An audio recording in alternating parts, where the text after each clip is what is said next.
یہ جو اس وقت سیز فائر ہے، آپ کو لگتا ہے کہ ول اٹ لاسٹ لانگ؟ اور اس کے پیچھے آپ کی اسیسمنٹ کیا ہے کہ کیا کیا ڈپلومیٹک ایفرٹس رہے اور کن کن ملکوں کی کاوشیں رہیں امریکہ سے ہٹ کے؟ جی بہت بہت شکریہ۔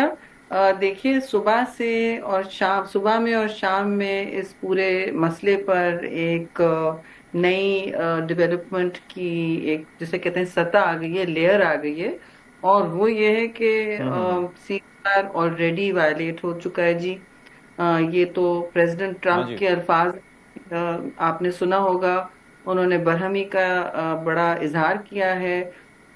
ایران پہ تو کیا ہے انہوں نے، لیکن انہوں نے اس سے زیادہ پوائنٹڈلی اسرائیل پر کیا ہے کہ انہوں نے پاسداری نہیں کی ان کے الفاظ کی، ان کے وعدوں کی، اور ان کی ظاہر ہے سیاسی کیپٹل اور سرمایہ انہوں نے اس پر اپنا لگایا۔ انہوں نے پبلک میں کہا کہ یہ ہو گیا ہے، میں نے کیا ہے۔ ظاہر ہے اس میں قطر انوالو تھا بہت ڈیپلی۔ تو انہوں نے یہ کہا کہ میں نے سب کچھ کروا لیا اور اب اتنے گھنٹوں میں یہ آپریشنل ہوگا۔ اس ہر ڈیٹیل انہوں نے مینشن کی۔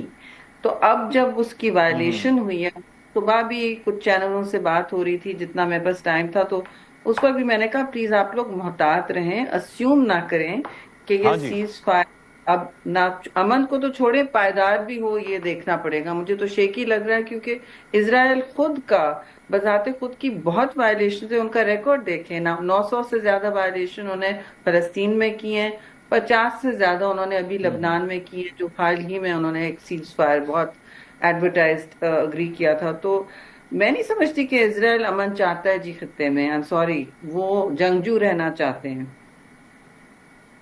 اور دوسرا ایک اور چیز ہے کہ آئی مین isn't that very confusing کہ ہم یہ دیکھتے ہیں کہ اسرائیل نے ایران پر حملہ کیا کیونکہ 12 تاریخ کو ایک رپورٹ IAEA کی آئی تھی، اور IAEA کی کریڈیبلٹی پر بھی بڑے سوالات اٹھ رہے ہیں کہ کس طریقے سے انہوں نے یہ رپورٹ جاری کی، اور اس کے بعد اسرائیل فوراً تیار تھا کہ 13 تاریخ کو اس نے اٹیکس لانچ کر دیے۔ پھر مقصد تھا کہ ایران کی نیوکلیئر انسٹالیشنز کو تباہ کرنا، اور وہ کام بعد میں آ کے امریکہ نے کیا، اور پھر اس کے بعد جو ہے وہ امریکہ پیس بھی بروکر کرنا چاہ رہا ہے۔ تو it is all very confusing. تو میں چاہوں گا کہ آپ اسٹیپ بائی اسٹیپ تھوڑا سا کلیئرٹی اگر آپ لا سکیں ہمارے دیکھیے ویورز کے لیے کہ یہ بالکل ہو کیا رہا ہے بہت بیسیکلی۔ سارا، جی آپ نے بجا فرمایا، بہت چیزیں اس میں ایسی ہیں جو نہ سمجھ آ رہی ہیں، اور اتنی تیزی سے ایونٹس تبدیل ہوئے ہیں کہ obviously کامن پرسن کے پاس کتنا ٹائم ہے اس کو بار بار ڈی کنسٹرکٹ کرنے کا، فالو کرنے کا۔ ہم سب کو بھی ڈیلی مصروفیات ہوتی ہیں، بجٹ پاس ہو رہا ہے پارلیمان میں۔ تو آپ دیکھیں کہ ایران نے تو، دیکھیں دو باتیں ایران کی طرف سے میں یہ کہوں گی کہ انہوں نے نیوکلیئر نان پرولیفریشن ٹریٹی میں وہ انہوں نے ایکسپٹ کی ہوئی تھی۔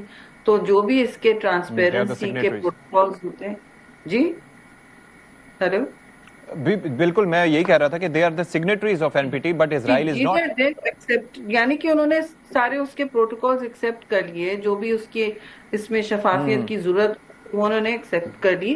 پھر انسپیکشنز انہوں نے IAEA کے الاؤ کیے تھے، جس کی بنیاد پر انہوں نے کہا تھا کہ ایران کے پاس اس لیول کی انریچمنٹ ہے، اس لیول کا۔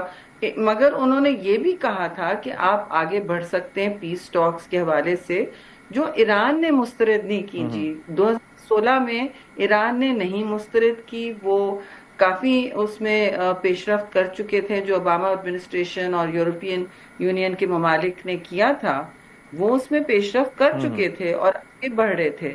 تو جو صورتحال اب چاہی جا رہی ہے وہ اس وقت پرامن طریقے سے مل جاتی اور حل مل جاتا۔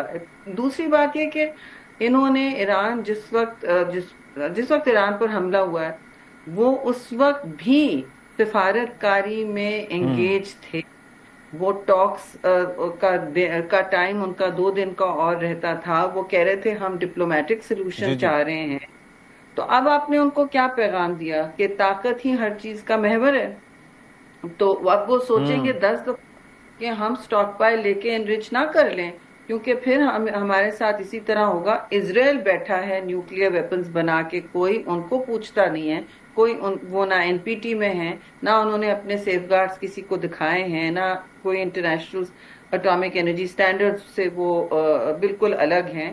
اور اب ایران کے حوالے سے تو امریکہ کی اپنی نیشنل انٹیلیجنس ایجنسی نے ٹیسٹیفائی کیا، تلسی تلسی گیبر نے گیبارڈ، خود بالکل. جی جی، اور ان کو مسترد کیا گیا. اب انہوں نے کہا Iran doesn't have a nuclear weapon, اور obviously پھر میں اور آپ کیا ڈسکس کریں کہ 60% ان کے پاس انریچمنٹ کیپیسٹی ہے یا 80% ہے. نہیں، یہ اور تو نام ایک سوال یہاں پر یہ بھی اٹھتا ہے شہری صاحبہ کہ ایسا کیوں ہوا کہ جب 3%، 3.67% پر وہ 2018 میں کر رہے تھے اور اس کے بعد آپ نے ان سے جو نیوکلیئر پروگرام کی ڈیل تھی وہ واپس لے لی تو 60% تک وہ لے کے گئے، لیکن نو بڈی سیئنگ کہ انہوں نے اس پروگرام کو ویپنائز کیا.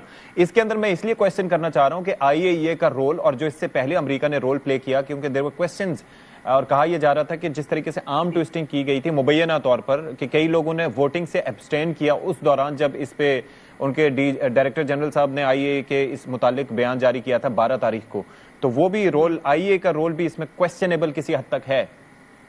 جی بالکل ہو سکتا ہے، اور عالمی اداروں کو سوچنا چاہیے کیونکہ ان پر اسکروٹنی زیادہ ہوتی ہے اور ان کی اکاؤنٹیبلٹی بھی زیادہ ہوتی ہے. اور اس حوالے سے آپ نے دیکھا عراق میں، آپ کو یاد ہے کس لیول کی تصدیق کی گئی تھی کہ WMD weapon of mass destruction وہاں پہ ہیں، یاد ہے آپ کو کس لیول پر جی جی تصدیق کی بالکل گئی یاد ہے. تھی؟ تو اب اس پر آپ نے پورا عراق کو اڑا کے رکھ دیا، اور آج تک وہ سیٹل ڈاؤن تو نہیں ہو پایا ہے. وہ ایک مطلب صدام حسین کی اپنی اس کی جو بھی غفلت تھی یا اس کی کرولٹیز تھیں یا باربیرزم تھی، اس پر ہم کوئی پردہ نہیں ڈال رہے، لیکن وہ باتھسٹ سیکولر ریجیم تھی. پھر آپ نے وہاں جو پورا تاریخ سامنے ہے ہمارے، کس طرح آئیسس آیا، کیا کیا وہاں ہوا، کیا فلم چلی وہاں، اور اب جو حال ہے.